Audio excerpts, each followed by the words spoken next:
દક્ષિણ ગુજરાતના વલસાડ, ડાંગ, સુરત અને નવસારી જિલ્લાના કોંગ્રેસી કાર્યકરોના પ્રશ્નો સાંભળવા તેમજ સંગઠનને મજબૂત કરવા માટે આજે પ્રદેશ સંગઠનની બેઠક નવસારીમાં યોજાઈ હતી, જેમાં પ્રદેશના ઉચ્ચ પદાધિકારીઓ હાજર રહ્યા હતા. દરમિયાન તાજેતરમાં સાંસદ ગૃહમંત્રી અમિત શાહે ડોક્ટર બાબા સાહેબ આંબેડકર મુદ્દે કરતા નિવેદનનો કોંગ્રેસ નેતાઓએ વખોડી હતી. ગુજરાત કોંગ્રેસ પ્રમુખ શક્તિસિંહ ગોહિલે જણાવ્યું કે શાહે નિવેદનમાં આંબેડકર શબ્દ વાપરવો એ ફેશન થઈ ગઈ છે. આંબેડકરનું નામ ન લો અને ભગવાનનું નામ લો. ત્યારે મારી માંગણી એ છે કે તેમણે માફી પણ માંગવી જોઈએ અને રાજીનામું પણ આપવું જોઈએ.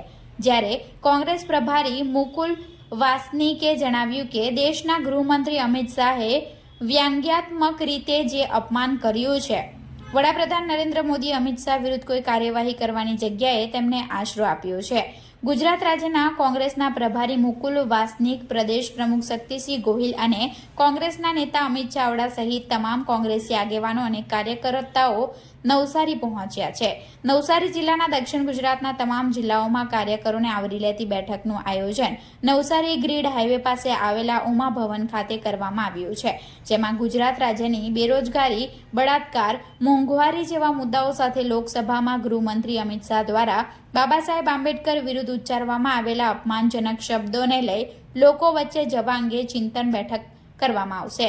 ગોહિલે ડોક્ટર આંબેડકર વિવાદમાં જણાવ્યું કે જે રીતે સંસદમાં બાબા સાહેબ આંબેડકરનું ઘોર અપમાન કરવામાં આવ્યું છે, દેશમાં કોઈ પણ વ્યક્તિ આવા શબ્દો ન વાપરે કે આંબેડકર શબ્દ વાપરવો એ ફેશન થઈ ગઈ છે. આંબેડકરનું નામ ન લો અને ભગવાનનું નામ લો. આ પ્રકારના બાબા સાહેબ આંબેડકરની પાછળ જી પણ નહીં લગાવવાનું, બાબા સાહેબ પણ નહીં કહેવાનું.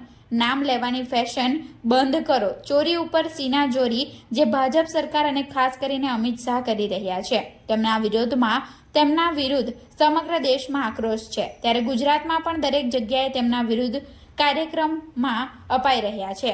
મારી માંગણી છે કે તેમણે માફી પણ માંગવી જોઈએ અને રાજીનામું પણ આપવું જોઈએ. 2 દિવસનો અમારો આ દક્ષિણ ગુજરાતનો પ્રવાસ કાર્યક્રમ અમારા પ્રભારી અને સાંસદ આદરણીય મુકુલ વાસનિકજી, કોંગ્રેસ વિધાનસભા પક્ષના નેતા અમિતભાઈ ચાવડા, ઉપનેતા શૈલેષભાઈ પરમાર સહિત જિલ્લા વાઇઝ સ્થાનિક ગ્રાસરૂટના સંગઠન, લોક પ્રશ્નો અને નાના મોટા અમારા સેલ ડિપાર્ટમેન્ટની કામગીરીની સમીક્ષા માટેની જિલ્લા વાઇઝ બેઠકોનો કાર્યક્રમ છે. આજે સાંજે સુરતમાં અમારી એક જાહેર સભા, લોક પ્રશ્નો ઘણા બધા છે, એક જવાબદાર રચનાત્મક વિરોધ પક્ષ તરીકે લોકોની વચ્ચે લોકોની સમસ્યા માટે પણ લડતા રહ્યા છીએ. જાહેર સભા સુરતમાં સાંજે 6 કલાકે અમે રાખેલી છે. આવતીકાલે ફરી સુરતના અંદર દક્ષિણ ગુજરાતના જિલ્લાઓ બાકી રહે છે એને સાંભળવાનો કાર્યક્રમ એ આવતીકાલનો કાર્યક્રમ છે. સમગ્ર ગુજરાતમાં બાબા સાહેબ આંબેડકરનું જે અપમાન ગૃહમંત્રી અમિતભાઈ શાહે કર્યું છે અને જે રીતની એમની ટિપ્પણી કરી છે અને એ ટિપ્પણી પછી પર ચોરી ઉપર સીનાચોરી, માફી માંગવા કે રાજીનામા આપવાના બદલે સદંતર જુઠ્ઠાણાઓ ભરી ભાજપ દ્વારા જે વાતો થઈ રહી છે એના વિરુદ્ધમાં સમગ્ર ગુજરાતમાં એક વ્યક્તિ આહત થઈ છે અને એના વિરુદ્ધના કાર્યક્રમો પણ સમગ્ર ગુજરાતમાં ચાલી રહ્યા છે. અમદાવાદમાં આજે એક બાબા સાહેબ આંબેડકરની પ્રતિમાને ખંડિત કરવાનું, નુકસાન કરવાનું કામ પણ કેટલાક તત્વો દ્વારા થયું છે, એને વખોડીએ છીએ. કાયદો અને વ્યવસ્થા કેટલી હદ સુધી કથળી છે અને ભારતીય જનતા પાર્ટી કઈ પ્રકારનું શાસન ચલાવે છે, આ આનો નમૂનો છે. હું વાત કરીશ માનની અમિતભાઈને અને માનની મુકુલ વાસનિકજીને, આપને સંબોધિત કરશે.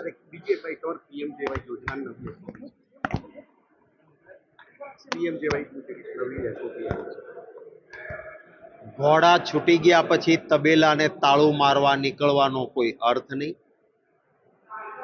સ્વાતિ ખ્યાતિ નામો નવા કરીને ભ્રષ્ટાચાર ભય મુક્ત ચાલતો હતો PMJYમાં, હવે નવી SOP બનાવી. અત્યારે તમને સૂઝ્યું?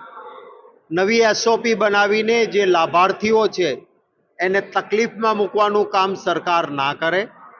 ખરા અર્થમાં મંશા બદલવાની જરૂર છે, ઈરાદો બદલવાની જરૂર છે. માન્યતાઓને ભ્રષ્ટાચાર કરવા દેવા માટે ખુલ્લો દોર આપવામાં આવે છે. કાયદો અને નિયમો તો પહેલાંય હતા, કેમ પાલન ના કરાયું? આ એ જ ખ્યાતિ હોસ્પિટલમાં 2 વર્ષ પહેલા આવું જ કાંડ થયું હતું, ત્યારે પગલાં લીધા હોત તો બીજી વખત ઘટના ન બની હોત. એટલે નવી SOP એ માત્ર એક નાટક છે. લાભાર્થીઓને મુશ્કેલી ઊભી ન થાય એ પણ સરકાર જુએ એવી આશા રાખું.